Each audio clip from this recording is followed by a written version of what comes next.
با مقصد جلب نورسان و جوانان دهات به ورزش، تشویق طرز حیات سالم با دستگیری شروع جمعیتی ورزشی حوصلات منطقه کلوب در جامعه دهات گلستان ناحیه بوسه مسابقه کشتی بازی فوتبال دایر گردید.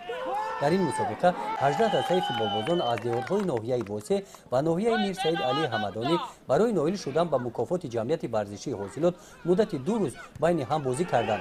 بازی‌ها در سطح بلند آمادگی و تیاری همه‌جانبه گذشته زیاده از 1000 نفر مخلصان بازی فوتبال را به ورزشگاه آورد.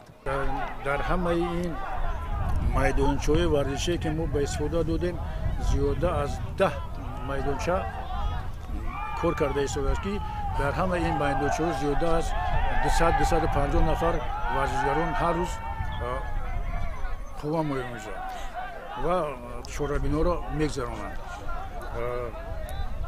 ما در آینده نقشه داریم که باز هم میدانچه‌های ورزشی را زیادتر با استفاده بتیم.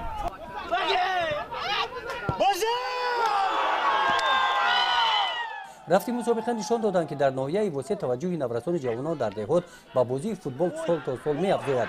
برای جلب بیشتر نورسان جوانان به فوتبال امسال با دستگیری جمعیت ورزشی حاصلات در میدان‌های فوتبال 11 دهات ناحیه گذراندن همین گونه مسابقه‌ها در نظر است.